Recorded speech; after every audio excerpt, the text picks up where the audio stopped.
Hey everybody, it is Trags Mike Petraglia back with another episode of the JungleRoar podcast post-Christmas edition, heading into the final 2 weeks, weeks 17 and 18 of the NFL season, and your Cincinnati Bengals are in prime position not only to win the AFC North, but perhaps make a run at the #1 overall seed. To discuss it all is the one and only Jeff Hobson of Bengals.com. Want to thank Jeff for joining us, and want to wish him a safe, glad he had a safe travel back to Cincinnati after an excursion, if you will, to New York's JFK airport after the game on Saturday. Welcome back, Butch. Crags, how you doing? Happy New Year. Thanks for having me on. We're very happy, as always, to have you on. Tell us about, real quick, the emergency landing at JFK and the fact that everybody was A-OK. How did it go? What was it like on the plane when they had to make a quick landing? Well, it wasn't. It was. I wish they had a different word than emergency landing, because it wasn't. But when you think of that, you think of parachutes and all sorts of stuff. But yeah, it was a little bit. I guess, disconcerting, but it didn't. Didn't seem to be any panic from the crew. So it was. It was more the scariest thing was thinking that you might spend Christmas Eve in a hotel. I guess that was probably the scariest thing. So, which did happen to the Buffalo Bills. So, I thought my hats off to Jeff Brickner, the director of operations, who worked his magic once again to make sure that we were the cap. The true Santa Claus was Jeffrey Brickner. So he got us home for Christmas. You ever been on one of those situations before? Never, nope, first time ever. The closest I came, I remember, I was on a flight. I was on a flight with a bunch of guys from actually the Boston Globe, gonna go cover the Calgary Olympics, and we had to switch planes. I believe. Correct, and I'll never forget it. Greatest line by a pilot. We were stuck on a tarmac in Chicago for like 9 hours, and the guy says, "Look, if I can fly this plane, I will, but I'm not going to do it any Rickenbacker or anything like that." And so we stayed in, I think we ended up staying in Vancouver that night. We didn't get to Calgary. Got it. Well, you speak of the Buffalo Bills. That is, they have had their travel excursions and journeys and certainly misadventures this year. They've had to go through a lot. They are the next opponent for your 11-4 Cincinnati Bengals. I find this to be a fascinating game because I think early in the year, it was clear that the Bills were the better team. But the Bengals, thanks to their 7-game winning streak, have caught up to them. And now I think a lot of people feel, first of all, the home field advantage on Monday night should be a big deal at Paycor Stadium. And secondly, I think the Bengals are playing better overall right now than Buffalo. I think that certainly their offense is more efficient. Certainly Burrow is prone to fewer mistakes than Allen. I mean, nobody in the league can run like Allen. Nobody in the league and I think you have to include Lamar and Patrick in this. I mean, nobody's going to put their head down like Allen, and he's just he's a classic dual threat. But I think Burrow's made fewer mistakes. I think defensively, it's interesting. They're pretty similar.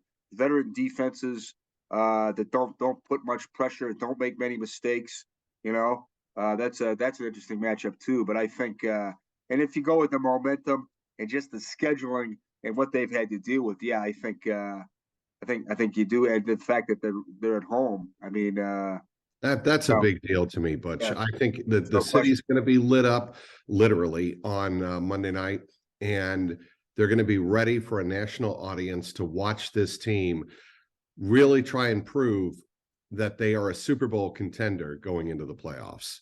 Yeah, I think they've already proven that. I think they proved that. I think, they have to football fans. Right. But I guess my point, Butch, is this is a national stage. This is a chance for the Bengals to show everybody who will be watching not only a primetime game, but arguably the most anticipated primetime game of the ESPN slate on Monday night this season. And I think it's a chance for the Bengals really to make a statement heading into the playoffs. Yeah, I wonder.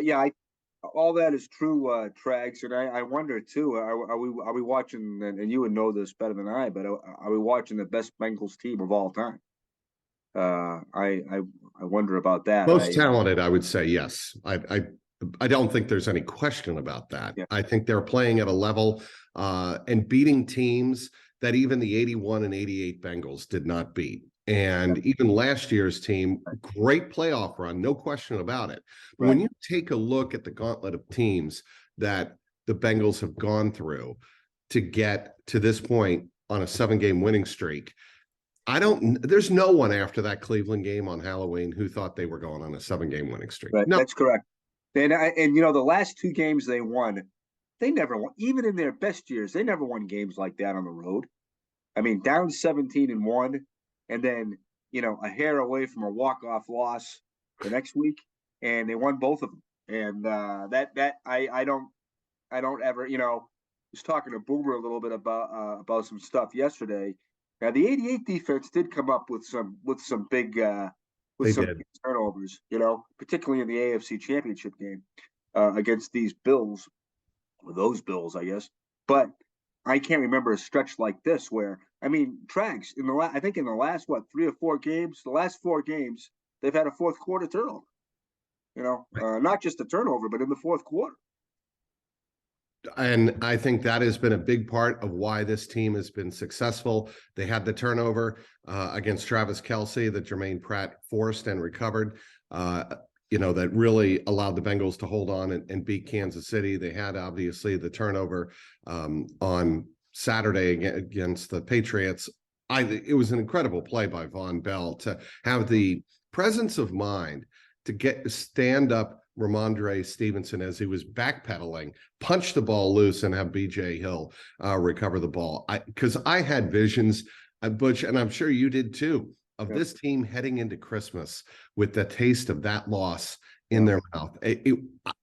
I'm not saying that the season was over, obviously, because they had clinched the playoffs going into that game, but the mentality win versus a loss in that situation going into this particular game against the Bills, drastic.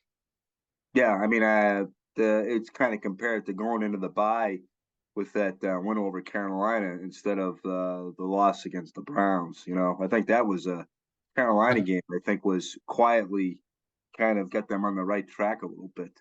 I mean, I'm with you, Trags. I think if I think what's on display, I think, and I kind of the first Monday night game in Cincinnati history was in '75 was the Bills and the Bengals, and Kenny Anderson outdueled O.J. Simpson, one of the great games of all time in Bengals history. Kenny Anderson went for 447. I still think that was his all-time high. O.J. went for 197. He had like 160 at the half. They didn't give it to him. In the second half. And to me, but that was, I remember when I did a story on the 40th anniversary, and they talked about the impact on the city, about it, just exactly what you're talking about, how it was lit up. And I kind of get that sense now in that, hey, this is the second time around for these guys. They've been there before. The nation kind of knows about them, I guess, because they were in the Super Bowl, but they're going to get, you're right. They're going to get the full display. They're going to get the city, they're going to get that crowd. I mean, I think it's going to be a great, you get those 2 great quarterbacks. It's going to be a great night. One more note about that game, October 27th, I believe, 1975. It was 5 days after the Reds beat the Red Sox in Game 7 of the '75 World Series.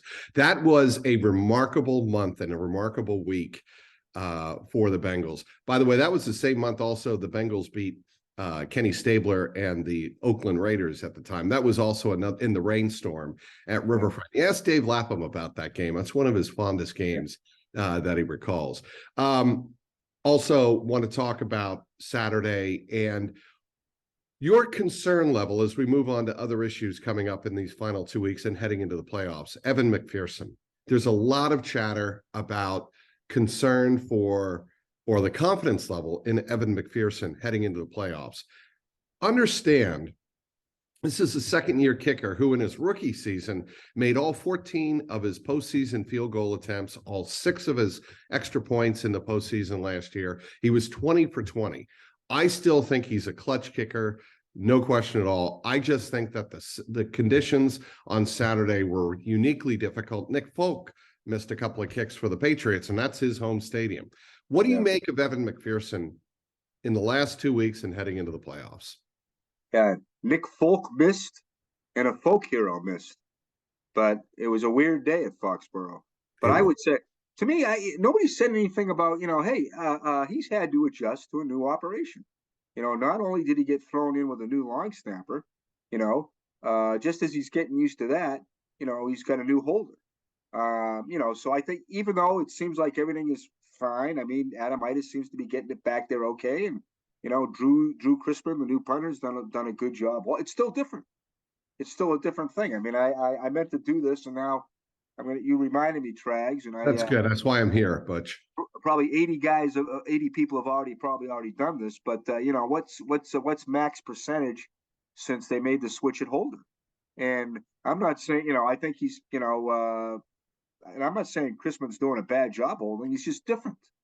It's just different. So I think that's a factor. I don't think that's the whole thing. I think that, but I mean, if you look at it, the last 6 weeks, he's missed 3 PATs and he's missed a couple field goals he doesn't usually miss. But I just think it's I do put conditions at number one. It was kind of eye-opening. Darren Simmons thought that was about the third coldest game he'd ever been in, which was kind of surprising to me. There have been some other ones, but that, and also I think the fact, it was also Drew's coldest game too, Holton. It was Cal's coldest game snapping. So I just think, all the way around, I think it's just something that they got to get used to. You're not concerned about Evan Money Mac going into the playoffs? No, I'm not. No, I mean, I think they'll figure it out. Maybe I'm just a little bit concerned about the operation, but I think I think he'll figure it out. I mean, what you can only go by what you've seen before. You can only, and when it comes to the playoffs, only Vinatieri's been better, right? So, you gotta figure he's going to be okay. I think he's going to be fine. It is just, though, I think there's uncertainty with Money Mac going into this postseason and in the end of this season that wasn't there last year at this time. But again, I think it's something he'll wind up figuring out. And I think having Darren Simmons, putting him in the right frame of mind is a big, big deal. And this is why you have Darren Simmons on the staff. I think we both know Darren Simmons, Butch. He's no nonsense. Yeah. It's, and he's still, he out Belichick, one of the great special teams mind of his time, Bill Belichick. And this because you've asked him a lot of long snapper questions and stuff. And I wouldn't say a lot, but I've asked a few over my days. Yeah, if you want to get him going, right, Trags? You got to ask him a special teams question. Yes. But, as bad as the conditions were, Folk had his problems. The New England punter dropped the snap. Michael Pilardi. Yes. Yeah, easy for you to say. And although I know he got mad at Crispin for not kicking it out of bounds. So, not to interrupt you, but it's my podcast, and I'm going to interrupt you here, Butch. Yep. That was a very minor detail. Well, that was a very significant detail that I don't think a lot of people paid attention to at the end of that game. Darren Simmons sure did, because Marcus Jones was the returner who returned a kick 89 yards against the New York Jets back on November 20th. It was, for all intents and purposes, a walk-off win for the Patriots, and the only touchdown scored in at the time, 3-3 game. And Darren Simmons was like, oh, no, not again. Don't let him return the kick. Fortunately, Marcus Jones fumbled the ball out of bounds or muffed it out of bounds, and the Bengals didn't have to worry about that. Right. But, those are the little details that Darren Simmons doesn't let slide by. Yeah, they still outplayed the Bengals on special. I mean, they still outplayed the Patriots on special teams. Anytime you do that, that's a good day. It is. All right. Let's move to the biggest injury news of the week, and that is obviously the loss of La'el Collins, starting right tackle, and Hakeem Adeniji coming in and filling his role and filling his spot. First of all, in the game for the final 3 quarters that Adeniji played on Saturday, I thought he held his own against 2 of the better pass rushers in the AFC, in Matthew Judon and Josh Uche. What did you think of Adeniji when he stepped in to fill the void on Saturday? Yeah, particularly the that last touchdown pass to Irwin. I mean, I think he was on Uche, and he didn't give up ground. That's supposedly his his weakness is supposedly, in a bull rush, not particularly strong, athletic. But I thought he looked really solid. I talked to two of the better tackles of the 21st century for the Bengals, Willie Anderson and Witt, and they both said that they thought Adeniji has looked solid, because that wasn't the first time he's played. He has come in Yes. as the extra guy, and there have been stretches where La'el, he missed a couple snaps here and there. And they both thought that that Adeniji is a solid guy, and he's more of a tackle than a guard, so he's not out of position like he was last year. Like Willie said, I think people are looking at him like the guy last year who struggled in the playoffs. Well, he's a year older. He's playing his more natural position, and he's he's been there before. He's had that experience. So Right. I think both guys were pretty upbeat. I mean, both. I know Willie in particular was really devastated by it, and both of them are. I know La'el, because La'el played at LSU, and Willie has Willie and La'el have one of those Twitter relationships where they talk about technique, and Willie was in Dallas for a training camp and got to know La'el, so they both know him, and they're both devastated because they feel like this guy he was really starting to come on, because he had really he'd been injured early, he never really had a training camp, and it took him a while to get his legs under, but they thought he was really starting to come on, but I think they feel like that the Bengals have something in the cupboard there. I do think, Butch, that putting him at the natural spot of tackle as opposed to the guard, where there's more need for communication, I think, between the center and the tackle on either side of you, I think Adeniji is going to excel in the tackle position. I think he's going to be much better there. For the record, on the last play in which Aaron Donald got to Joe Burrow in the Super Bowl, that was not Adeniji's responsibility. It was on the other side, and he did not give up. That was Quentin Spain, obviously. And everybody knows, I think by this time, Spain was supposed to leverage him towards the inside with Hopkins, where Hopkins was giving help, and Aaron Donald beat him on the outside shoulder, and the rest, as we say, Butch, is history. I do think the Bengals will be okay. I also want to give, again, a hat tip to Duke Tobin. I think the depth on this roster is one of the untold stories of excellence over the last 2 years, and has been really, to me, Butch, the reason the Bengals have excelled, because they have had players go down and they've had players step up, proving that the situation isn't too big for them. And I know Zach talked about this on Tuesday. I mean, they lose their number one cover corner in Awuzie, haven't lost a game since, right? Yep. Amazing. The greatest rookie receiver ever misses 4 games. They go 3-1. DJ Reader, they're the best nose. I don't care what anybody says. Pro Bowl votes be damned, because it's a circus. Best nose tackle in the league. He misses 6 games. They piece it together with a waiver wire guy and a 3rd round pick. I mean, take a look at this rookie class. 2020, there might not have been a better draft in history, not just the Bengals, but anywhere. 2021, you get Chase McPherson. That alone is an all-star class. But this one might be better than all 3 of them, because I think Dax Hill is going to be a hell of a player. I do too. Cam Taylor-Britt in the 2nd round has certainly showed up. I mean, he's had, I want to just jump in here, Butch. Cam Taylor-Britt, to me, has taken a lot of heat. First of all, he's a rookie. He's learning. He's going to have his rookie mistakes. The thing that sticks out to me about Cam Taylor-Britt is, if he gets beat on one play, the very next time that they try to pick on him, he's there making the play himself. And I noticed that on Saturday against the Patriots. They completed a long pass on him. Very next time they went down to Cam Taylor-Britt's way, and I don't know if it was on Kendrick Bourne or not. I forget who it was on. Might have been Jacoby Myers. I think it was Jacoby Myers. There was Cam Taylor-Britt breaking up the ball. And he did that not once, but twice in critical situations, including the game-ending play for the Bengals that sealed the victory. I mean, he's always on his guy. Even if there's a ball completed, he's right there. I mean, and that's not even getting into what he gives you on run defense. I mean, he comes up and he hits you. I mean, he's a terrific tackler, you know. But his coverage, I thought, you know, people have been moaning about his coverage, but geez, every time there's a ball, you know, other than the first game, the famous "You'll never do that again" gamble. In the Cleveland game, yes. Yeah, Donovan Peoples-Jones, yes. Yeah, but since then, I mean, he's been Velcroed to guys.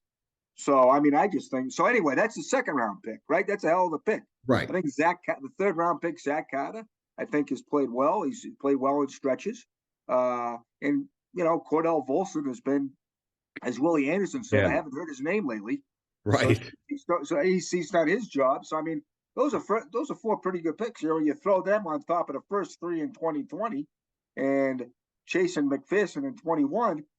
That personnel department's having a hell of a decade. They are. Every time I see him, if I see Steve Radicivic or Trey Brown or Potsy, I say, or Christian Sarkisian or Andrew Johnson, hey, you're having a hell of a decade. And they look at me like, you know, I'm, you know, I got 9 eyes, but you know, they love you, Butch, like we all love you, Butch, because they know what you're about. You're about appreciating the intricacies of building a roster of the NFL and the intricacies of the Cincinnati Bengals. Nobody knows the Bengals better than the man I'm speaking with. That is, but Trags, thank you very much. But I've been dying to ask you this. Okay. Can you compare this to any of the New England teams that you've covered? And is there anything that kind of strikes resemblances? Yeah, the 04-05 or the 03-04 Patriots. And the reason I say that, and those were, you know, powerhouse teams, went to back-to-back Super Bowls, won back-to-back Super Bowls.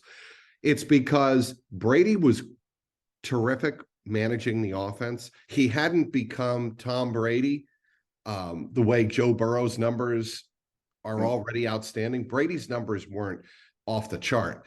The Patriots in those 2 years, 03 and 04, were incredibly good at complementary football. I find this Bengals team just as good as those Patriot teams in terms of complementary football. And I will argue that there are more playmakers in the front seven of this Bengals defense, whereas the Patriots had Ty Law, they had Lawyer Malloy, they had Rodney Harrison.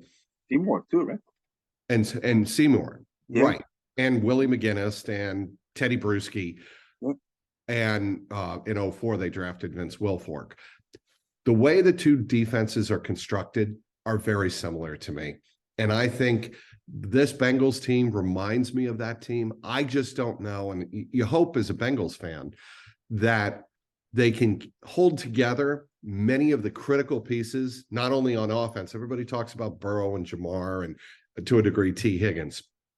Can you keep Logan Wilson, Jermaine Pratt, DJ Reader long term? DJ's signed what for another 2 years? He's got another one left. I think DJ's got another one left. And then BJ Hill signed for another 2 years. Yeah. Trey Hendrickson is signed. Hubbard is signed. There are a lot of pieces on that defense to me that remind me of the way the Patriots defense were built. And then I would argue certainly the Bengals special teams. Evan McPherson's rookie year was as good as any I have ever seen in my 30 years of covering the NFL. I've never seen a year quite like that in the clutch in the postseason. You hit 2 walk-off field goals on the road to get to the Super Bowl. And, you know, if the Bengals had a chance, he probably kicks the game-tying field goal at least in the Super Bowl. Right. And I do think, you know, the punting game could be a little bit better. Punt return game and Trent Taylor, you've had somebody, he had the 2 muffs, I guess, against New Orleans. But for the most part, Butch, the special teams is very, very strong, which, as you mentioned earlier, has always been a staple of the Belichick teams. But that would be my answer, the 03-04 Patriots. There you go, kids. There's a guy. He knows baseball and basketball just as well. So I tip my hat to you, Trags, because that's a see. It's great. It's great. That's the thing about having perspective. Yes. I mean, a lot of people can say a lot of things, but if they haven't seen the other side or haven't seen maybe how it was, It's another reason I love covering this team, Butch, because the culture is so different. It's not right or wrong. The way Belichick ran his teams, and I'm very glad I had the opportunity to run into Bill last week, cover the press conference on Thursday, ask him about Teddy Karras, and it brought a smile to his face on a Thursday where he did not want to talk to reporters. He did not want to smile for that game. Two of his favorites, though. Two of his favorites, Teddy and Trags. Yeah, well, I appreciate that. You're too kind. But to hear him talk about Teddy Karras and the culture that Ted learned there, the leadership. But to my general point, Belichick has a way of running his team. Zach Taylor deserves just as much credit, in my estimation, for building the culture he's built here. And this Bengal team, I'll tell you this, Butch, the one thing that stands out to me about it, they don't panic when the situation gets big. They may not win, but they don't usually make dumb, silly, stupid mistakes. And that is one thing that very much stands out to me about Zach Taylor and his coaching staff. Yeah, that's a reflection of the head coach, what they do at crunch time. And you really got to appreciate what Zach has done. I mean, I think it used to be, if they called you a player's coach, the next thing they called you was fired. You didn't want to be, it's a great thing early in your tenure to be a player's coach. But I think now more than ever, you got to be a player's coach. The players have changed so much. Society's changed so much. Culture's changed so much. I think it is definitely, you have to coach a football game a football team a lot more differently than you did even 5 years ago. I agree with that. And I think Zach's done a terrific job. I mean, I think he's got great command of that room and great command of the organization. I mean, you read the stuff coming out of other places. You read the stuff. I mean, my God, it's like remember those little soap opera updates you used to get? That's what like pro football talk has become. It's like another world here, all my children over there, the young and the restless here. But Cincinnati, it's as the world turns, it just keeps on going, and that you have to tip your hat to Zach Taylor. And I think Joe Burrow, too.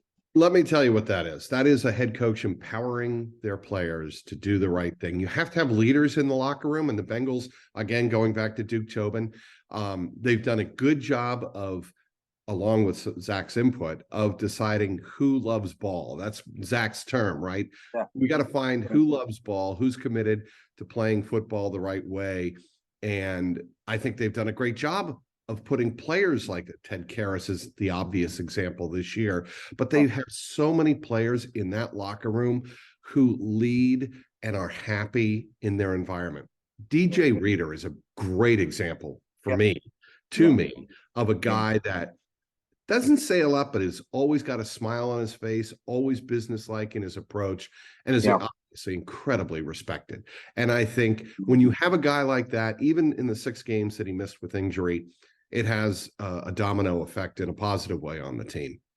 Yeah, I mean, look at what they did in free agency to bring in guys like that. I mean, I thought, not only did Mike Brown spend the money, but he also spent it on the right guys. Yes. And, there's a lot of teams right now that are bleeding because of mistakes in free agency.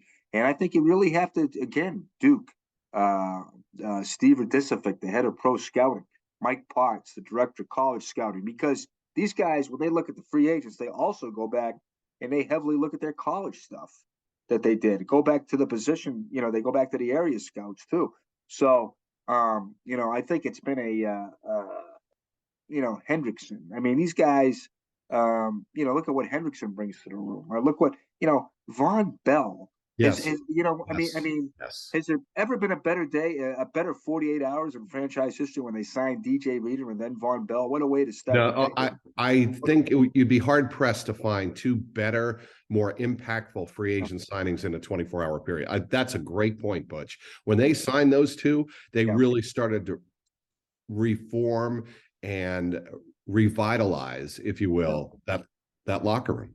Yeah, there's no question. I mean, and hey, 2 years ago, a Monday night in December, kind of an obscure game against the Steelers, but I was going to try and write a little bit about that. There's so many things to write about this week, Trags. What do you do? But, you know, the Von Bell hit on Juju Smith-Schuster. You can make an argument, you know, that's when the transformative, Butch. That's the word I like. It's formative. And then was it the next week that they lost the Burrow Bowl? Oh, no, they beat Houston the next week, right? They beat Pittsburgh, then beat Houston and got blown out by Baltimore, if I recall. I got my years crossed here. I'm thinking 2020, Burrow was already here and he was hurt. Yes. And but that was Bell. Transformative is a great word. They beat them with Ryan Finley. Yes, they sure did. And in the iconic meme game of him smiling as he's going over the goal line. Yeah, there you go. That is one of the great football, forget Bengal memes, one of the great football memes of all time. We got to cut it off here, Butch, as my clock is running down. However, I want to tell everybody to follow Geoff Butch Hobson on Twitter at GeoffHobsoncin. I got it right off the top of my head. Yeah, I'm not near the follow that you are, Trags. I don't. I rarely go on Twitter because I get nervous. But you're a good follow on Twitter, I would say. Yeah, I appreciate that. Well, and you're all over it. Bengals.com. How about that? People, that's fine. Twitter's okay. I mean, well, I don't know. I don't know. Twitter. I'm a little bit. You got to be a little bit. You got to be a little bit curious. Neurotic. It scares me. Twitter is a neurotic place, Butch. Take it from somebody who has his own neuroses. Let's bring it back and just say Twitter to me is scarier than an emergency landing. That is the bookend. That is a perfect bookend on this Jungle Roar podcast. You are the best, Butch. Thanks so much for joining me. You're the best, Trags. Thanks for I look forward to seeing you later today. Yep, and I'm looking forward to, as we both are, covering what should be a fantastic Monday night showdown between the 12-3 Buffalo Bills and the 11-4 Cincinnati Bengals. If the Ravens lose to Pittsburgh Sunday night, the Bengals will be playing for their second consecutive AFC North Division title. And you know this nugget I'm about to throw out there, Butch. The Bengals have never won back-to-back division titles in their 54 years of existence. Never won back-to-back division titles. They've obviously made the playoffs in consecutive years. They have never won back-to-back division titles. I wonder who's the first guy who said never say never. I don't know. But I think Monday night could be a magical night at Paycor Stadium. He is Butch Hobson. Geoff Butch Hobson of Bengals.com. My name is Mike Petraglia. Trags, want to thank you for subscribing and clicking on the link below on the Jungle Roar Podcast YouTube page. Want to hear all of your comments, good, bad, and different. Thanks for downloading and listening to this podcast wherever you subscribe to podcasts. Again, for Geoff Hobson, I'm Mike Petraglia. Thanks for watching and listening.